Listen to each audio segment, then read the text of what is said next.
about the current situation in Nigeria as a whole. Let's start from there. Okay. Oh, well. Well, you know, Nigeria, the situation in Nigeria is that every week you have something new. And generally the issue of insecurity is a very serious one still going on. And all the efforts of the current government to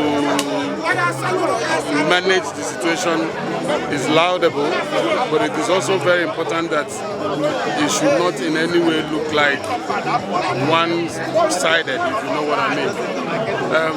The insecurity in the north is actually very serious, much more serious than, you know, the insecurity there is serious, and the federal government will do well to handle it equally with the same zeal that they are using to fight insecurity in the southeast and the south-south. In every other region in the north is almost like a no-go area as per security situation. So let the government beef up security, because we here, we are also very uncomfortable with the situation there, especially because security. This is deterring investors who are very willing to invest in Nigeria that has a very massive market. So to that extent, government will do well to equitably fight insecurity so that this thing will be stamped out. Okay, before I go to my next question, can you enlighten us about what is happening here? There are a lot of Nigerians here today. Well, this is Anambra Union in Berlin. They are having a cookout, a grill, and when a thing like this happens, almost every Nigerian comes, and then people are having fun. Especially after COVID-19, you find out that the whole place is filled up with not just only Anambra people, but the real people who are hosting this program is Anambra in Berlin. So now let's go to the issue of the electronic transmission of the voting results. Yeah. It was voted down. Yeah. What's your opinion about that? It's very unfortunate. Very unfortunate. But you're living in Germany here. Yes. And you know how elections go. So how would you, from your German mentality, how would you view that? From a very German perspective, this is shocking in 21st century, because in a matter of minutes, immediately after election, everybody knows the results. And I don't understand why you have instances like, we don't have coverage in my village. These are the kind of things we had. What coverage? INEC is saying that they can remit this thing immediately they know it. So I don't see any reason why the Senate and the House of Reps will not vote massively for this thing, because it is time that we begin to make our elections credible.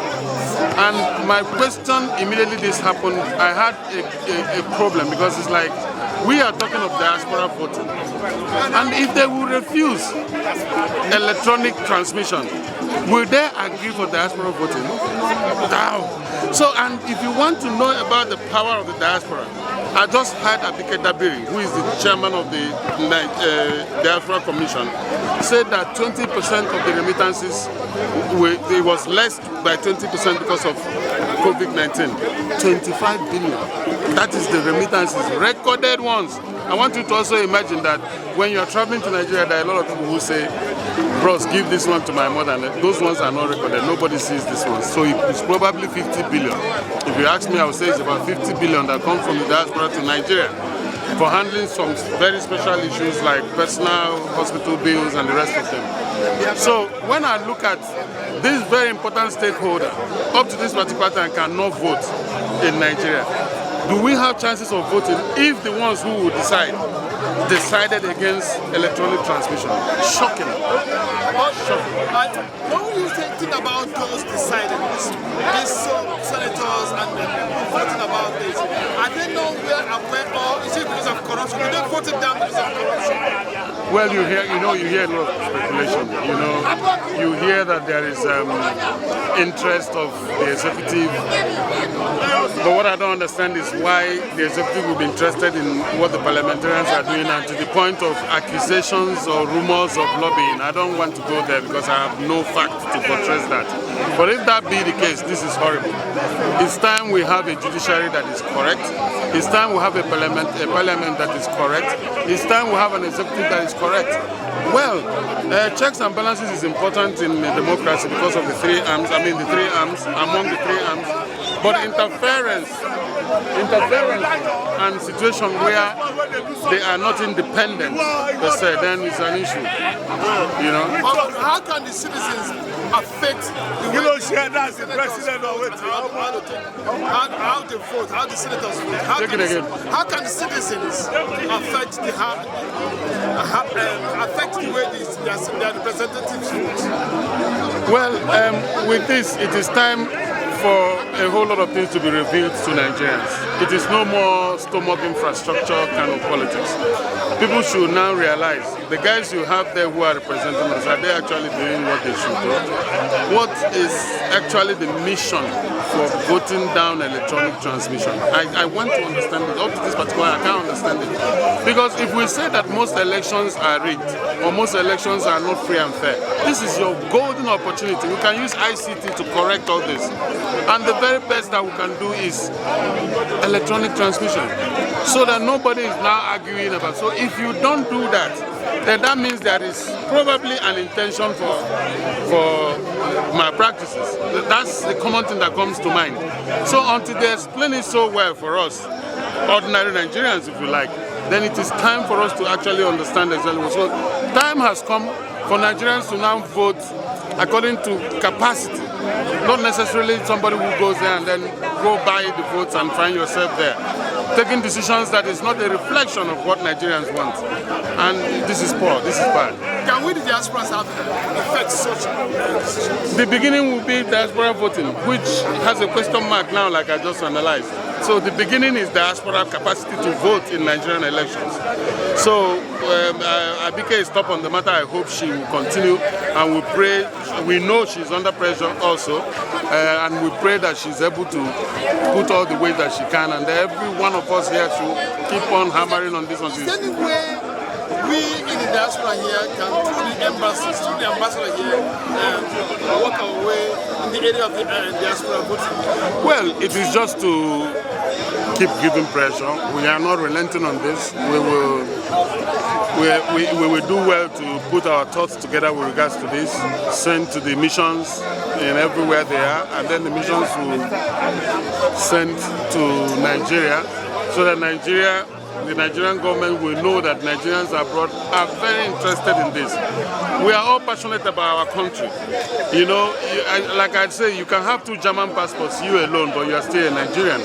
So that's why when anything happens in Nigeria, we're all concerned. So we cannot forgo that aspect of that's our first love, that's our original love. So we are very interested there. Nigerians here are interested in the things that are happening in Nigeria, and the best way to express this is by diaspora voting. Mr. Mazi, if you have the opportunity to occupy the position in the Nigerian political sphere, what would you be looking at? Well, depends on the capacity and the level of involvement. But I will want to preach citizen participation in decision making. I will want to talk about provision of critical infrastructure, because development is actually sustained economic growth. So it's not just talking, but critical infrastructure. If you have it, if you leave me, you know Germany. The highest income earner for Germany is rail. It is the Deutsche Bahn, rail. If you're able to do a ring, what they call ring in Germany, round Nigeria, you'll be able to feed the industries. You'll be able to take things from where they are needed to from where they are produced to where they are needed. These are the kind of things I will seriously put in the front burner if I find myself in that situation. But with this level and Nigeria, where the money now? We pray. Finally, sir, to all the Nigerians here today, what would you want to say to them? I would say let them keep on. Let's not relent in keeping Nigeria, especially fighting for the image of Nigeria, seeing that we are living as good ambassadors. It is very important that we remove our name in everything that is going to soil the image of our country. Find something legal and something legitimate to do, and think Nigeria, think Nigeria. That's the place where we are coming from, no matter how you want to say it. That's the advice I will give for every Nigerian. And the Nigerians back home, you have a right to express your feeling. Don't sit down and complain and mutter only under the bed. Say what you don't like. It is a democracy. You are free to speak out your mind. But please, don't go speak out your mind with criminal intentions, like in the NSAS demonstrations, which were meant well but then hijacked by criminal elements. Very unfortunate situation. But that was the very best way to express what is not good in Nigeria. But unfortunately, criminal elements hijacked it and made a mess of it. Please do things that will make things better. That's all I would advise. Thank you very much. Thank you, sir.